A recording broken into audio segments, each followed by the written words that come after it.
For the longest time, I've been hunting like Captain Ahab for a very specific VHS player, and I made a promise to myself that if I saw that VHS player in the wild, with very specific attributes, by the way, I would buy it on the spot. Guess what?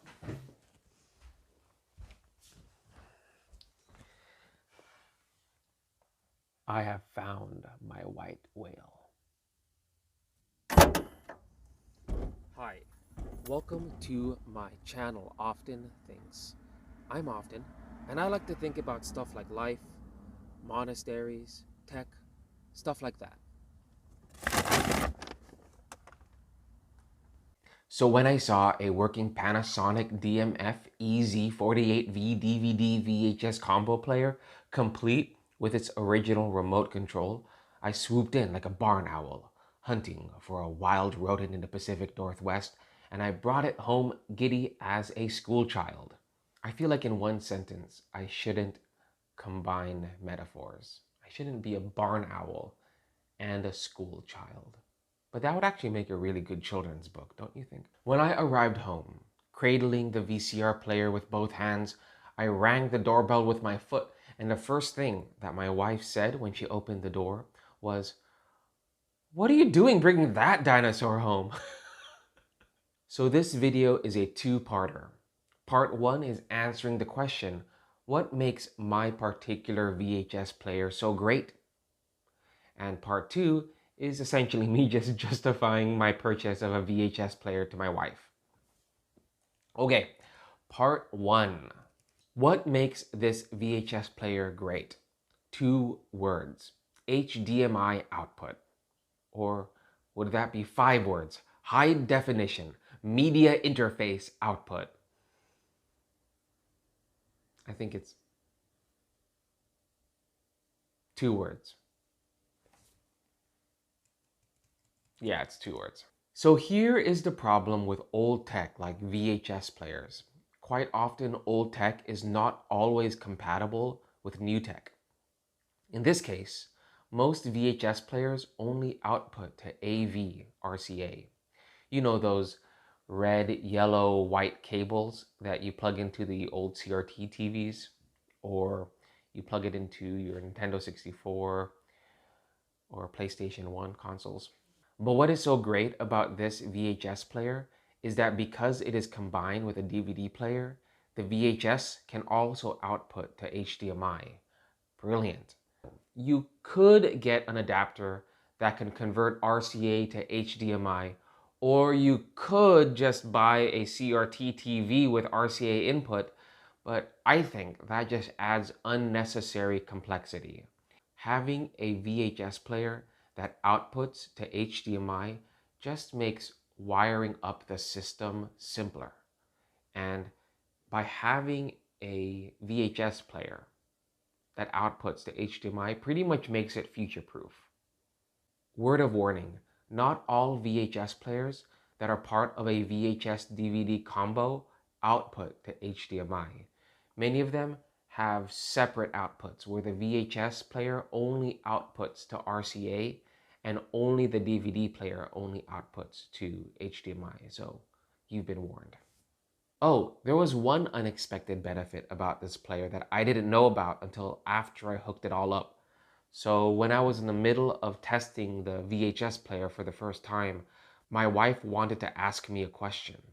Instinctually, I grabbed my smart TV remote and I pressed pause. The VHS player actually paused. Jubilations abound. Jubilations abound. So I usually type up my transcript of what I want to say, and it says that I'm supposed to say jubilations abound.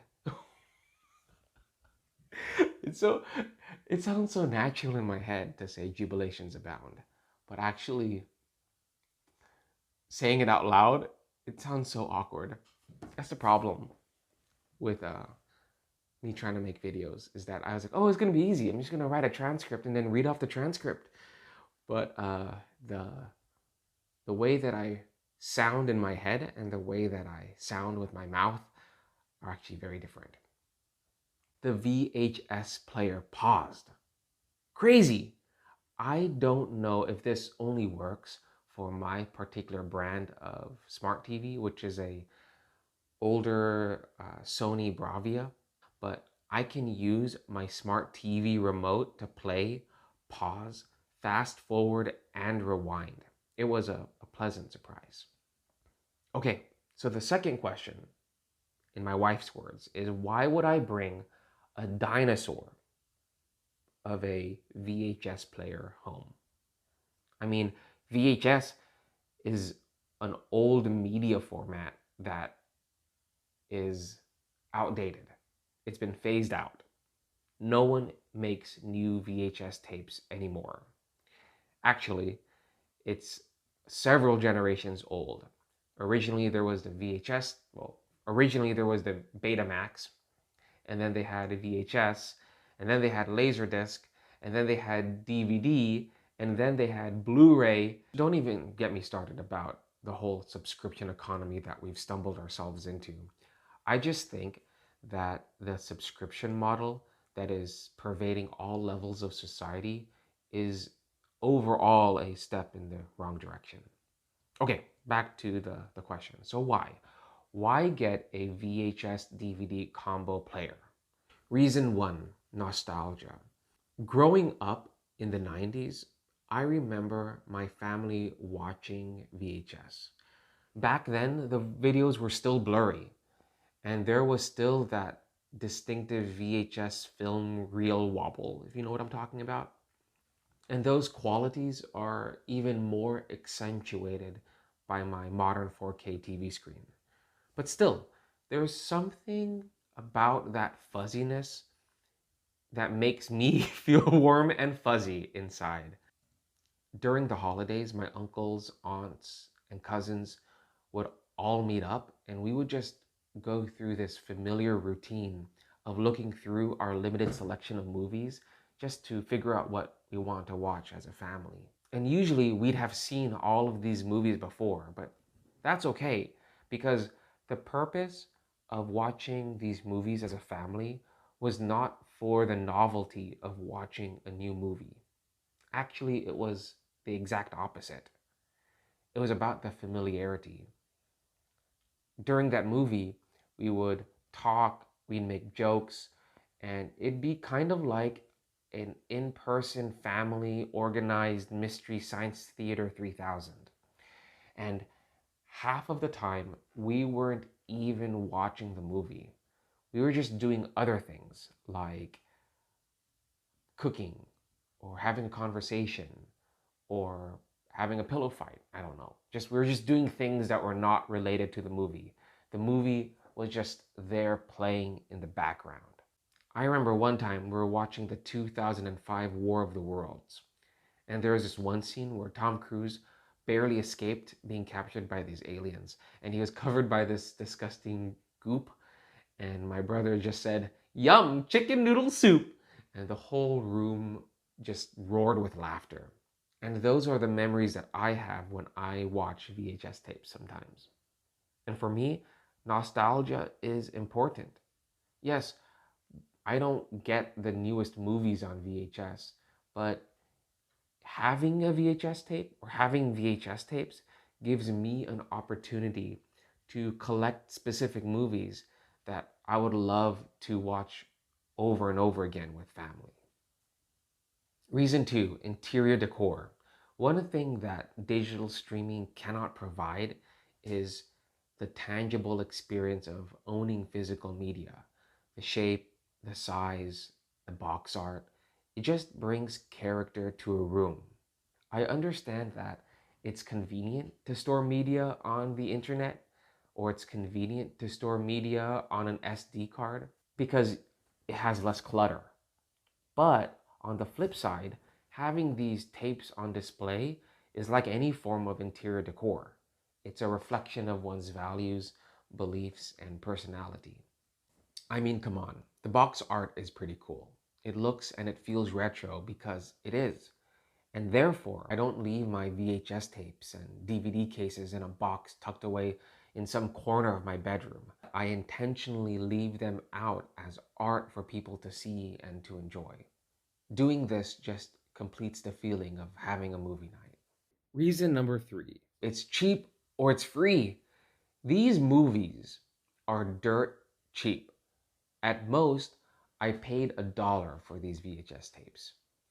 And unless they're in saran wrap and in mint condition, VHS tapes have no resale value because the video quality gets worse every single time it's used. So I don't really have to worry about keeping my VHS tapes in mint condition. And so I just leave them out on display exposed to the elements. So most of the VHS and DVD movies that I have with me right now were actually given to me for free. I posted on a local no-buy community forum if they had any VHS movies that they wanted to get rid of. And so many people replied back to me. And I got tons of really good movies. Here are just a few. The Indiana Jones original trilogy, Jurassic Park, Star Wars original trilogy, Independence Day, a bunch of different movies.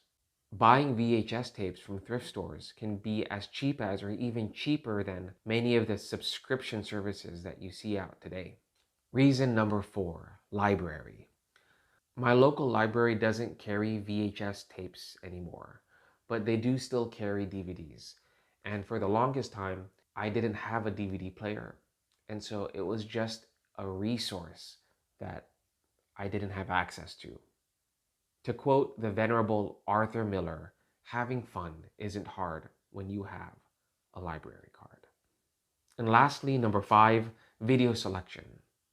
While looking in thrift stores and in garage sales for VHS tapes, I found many movies that are just not available on any streaming service. If I put a movie on my physical watch list, as in I buy the movie and place it on my media shelf, I don't have to worry about my movie suddenly becoming unavailable in my country. In conclusion, if you can't tell, I am excited, giddy, exuberant, enamored about my new VHS player.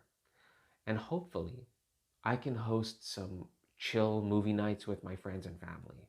And you're invited. You like my big fat Greek wedding, right?